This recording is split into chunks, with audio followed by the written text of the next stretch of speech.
తాకట్లో ఉన్న మీ బంగారాన్ని విడిపించి ఆ రోజు ఆన్లైన్ రేటుకి కొంటాం. Sharma gold company. నమస్కారం, వెల్కమ్ టు సుమన్ టీవీ. నేను గీతాంజలి. ప్రస్తుతం మనతో పాటు వైవిఎస్ఎస్ గిరిరావు గారు ఉన్నారు. వారు ప్రముఖ ఆధ్యాత్మికవేత్త, అలాగే జ్యోతిష వాస్తు నిపుణులు. వారితో మాట్లాడదాం. గురుగారు నమస్కారం అండి. నమస్తే అమ్మా. ధర్మ సందేహాలు నిత్యం జీవితంలో ఏవో ఒకటి ఉంటూనే ఉంటాయి. వాటికి సరైన సమాధానం తెలియక, పరిష్కారం ఏం చేసుకోవాలో తెలియక చాలా మంది ఇబ్బంది పడుతూ ఉంటారు. అందులో కామెంట్స్ లో కొంతమంది అడుగుతూ ఉంటారండి.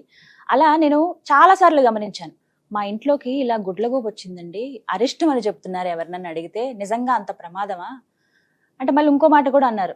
గుడ్లగూబ అంటే లక్ష్మీదేవి వాహనం అని కూడా చెప్తారు. అమ్మవారే స్వయంగా వచ్చింది, లేకపోతే అమ్మవారు వస్తుందని చెప్పడానికి ఇదేమైనా సంకేతమా?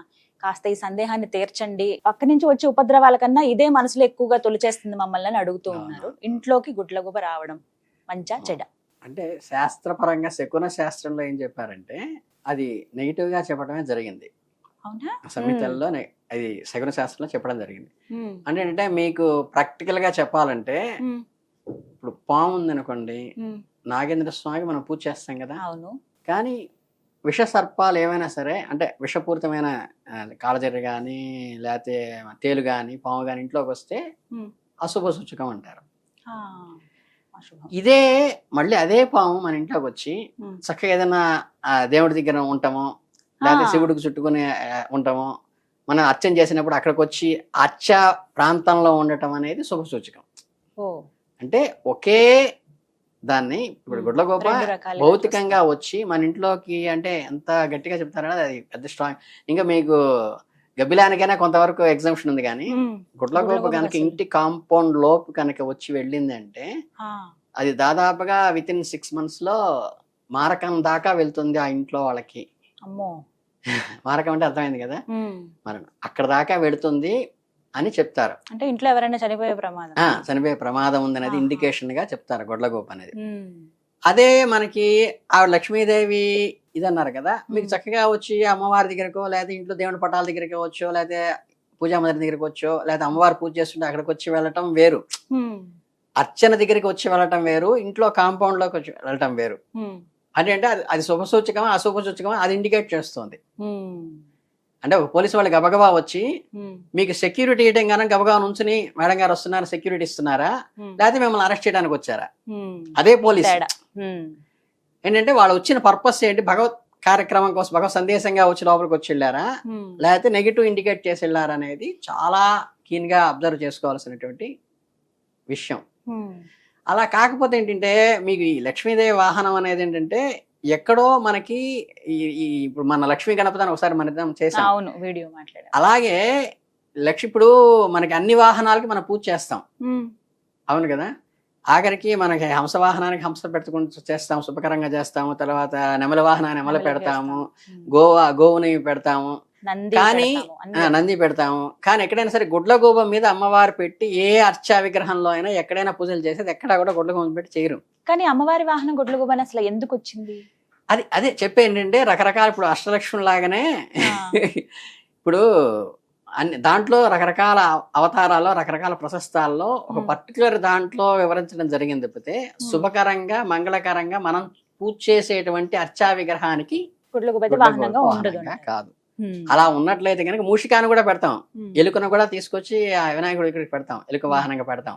ఈవెన్ ఎక్కడా గుడ్లగూబ మీద కూర్చున్న అమ్మవారు పూజ చేస్తున్నట్టు గానీ మీకు అర్చా విగ్రహాలు కానీ ఎక్కడ ఉండదు. గురుగారు, సరే మరి ఇప్పుడు కొంతమంది అడిగిన దాన్ని బట్టి అయితే ఇంట్లోకి గుడ్లగూబ ఆల్రెడీ వచ్చి వెళ్ళింది, ఆ భయమే వెంటాడుతుంది అన్నారు. మరి వాళ్ళకి పరిహారం ఏంటండి, ఏం చేయొచ్చు? భద్రకాళి ఉంటుంది అమ్మవారు, అవి మన అమ్మాయి కదా, అమ్మవారి అమ్మాయి, కానీ ఇంట్లో మనం పెట్టుకోం. ఇంట్లో అర్చా విగ్రహాలు ఉగ్ర రూపాల్లో పెట్టుకోం. అలాగే ఇప్పుడు మీరు చెప్పిన వాహనానికి కూడా ఇది కారణంగా లక్ష్మీదేవి వాహనం అయినా కూడా మంచిగా ఉండదు. అలాగే పుట్టకెళ్ళి మనం పూజ చేస్తాం, ఆ పూజ చేసేటప్పుడు కూడా మనకేంటి యాక్చువల్ గా పుట్టని ఇంట్లో పెంచుకోం. అలాగే గోవుకి మనకి తోక దగ్గరే పూజ చేస్తాం, శిరస్సుకి పూజ చేయం. ఇవన్నీ ఏంటంటే మనకి ఇవన్నీ బేరీజ్ వేసుకుని చేయాలి. రెండోది ఏంటంటే పరిహారం, మీరు అడిగారు కాబట్టి పరిహారం ఏంటంటే, మనకి ఈ పుణ్యాహవచనం చేయించుకుంటాం. ఏదైనా అశుభం జరిగినప్పుడు ఇంట్లో పుణ్యాహవచనం చేస్తాం కదా, దీనికి ఏంటంటే ఉదక శాంతి అనేటువంటిది ఒకటి, పుణ్యాహం అనేది వాచనం అనేది చేసుకుని ఇంట్లో మొత్తం శుద్ధి చేసుకుని తర్వాత ఏదైనా సరే అభిషేకం కానీ వ్రతం కానీ చేసుకుంటే అది ప్రశస్తంగా ఉంటుంది అనేది చెప్పదగ సూచన మాత్రంగా చెప్పదగ. ఇంట్లోనే ఈ పూజలు చేసుకోవాలి. పూజలు అనేది అభిషేకం అంటే ఏ అభిషేకం చేయాలంటే శివాభిషేకం చేసుకోవచ్చు. మీరు వైష్ణవం శైవము అమ్మవారు మీరు ఏదైతే నిత్యం చేస్తారో మీకు ఏదైతే ఆనవాయితీగా ఉంటుందో దానికి శుభకార్యం కూడా అశుభం అయిపోయిన తర్వాత శుభకార్యం చేసుకోమని ఎట్లా అంటారో ఇక్కడ అశుభం జరిగినట్టుగా ఇండికేషన్ ఇది.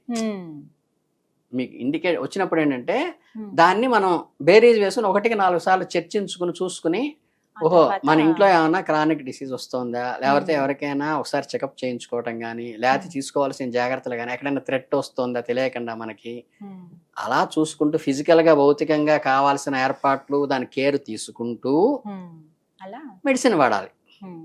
అంటే పచ్చని చేస్తూ మెడిసిన్ వాడితే ఉంటుంది. మెడిసిన్ వేసుకున్నాను కదా, షుగర్ టాబ్లెట్ వేసుకున్నాను, మామిడికాయలు అవి తింటూ ఉంటే షుగర్ అంటే దానికి సపోర్టింగ్ గా ఉంటుందన్న ఉద్దేశంతో ఇది చెప్పారనమాట. అందుకని ఏంటంటే ఇవన్నీ కూడా మనకి మంచి అయినా చెడైనా సరే ఆ స్థానాన్ని బట్టి, ఇప్పుడు అమ్మవారు ఎలా చెప్పుకున్నామో, గోవింద ఎలా చెప్పుకున్నామో, పాము పుట్టని ఎలా చెప్పుకున్నామో, ఈ అవాహనం అనే దాన్ని కూడా ఆ క్లారిటీ చూసుకుని మంచి చూసుకుని శకునంలో దాన్ని ఫాలో అవ్వాలి తప్పితే ఊరికే మొండిగా మూఢంగా వెళ్ళటం కాకుండా ఇవి మినిమం చేసుకుంటే దాదాపు మాక్సిమం ఏంటంటే గిలి పెట్టుకోబాకండి. ఇంకో శకునంలో ప్రధానంగా చెప్పేది మనం ఏదైతే నిరంతరం స్మరిస్తూ ఉంటామో అది ఇంప్లిమెంట్ అవుతుంది. అంటే నీకు మంచి జరుగుతుంది, మంచి మార్కులు వస్తాయి, మంచి శుభం జరుగుతుంది, గో హెడ్ అని చెప్తూ ఉంటే మనం నిరంతరం స్మరిస్తూ ఉంటే మన పాజిటివ్ వేవ్స్ లో వెళ్తాం. నిరంతరం నీకేం రాదులే, నీకు జాతి కాదులే, ఈ నెగిటివ్ ఎప్పుడైతే మనం మాట్లాడుతుంటామో అదే మళ్ళీ రిఫ్లెక్ట్ అవుతుంటుంది కదా. అది వేవ్ లెంగ్త్ అనేది టెలిపతి లాగా ఎలా వస్తుందో అది మనం ఎప్పుడు నిరంతరం ఏదైతే స్మరణ చేస్తుంటామో అది వస్తుంది. కాబట్టి గిలి తీసేసేసి భగవంతుడు కొంచెం ఓపికగా దగ్గరికి వెళ్ళి భగవంతుని శరణ చేసి, బాబు నువ్వే నన్ను మంచి అయినా చెడైనా నేను నమ్ముకున్నాను, ఆయన పాదాలను శరణాగతి చేసి ఇవన్నీ కూడా నథింగ్. సో ఫస్ట్ భయపడ్డం మానేసి చేయాల్సిన మాట కంపల్సరీ చేసుకుని ముందుకు వెళ్ళటం అనేది ప్రధానంగా చేసుకోవాల్సిన ముఖ్యమైన విషయం. ధన్యవాదాలు గురుగారు. థ్యాంక్ యూ అండి.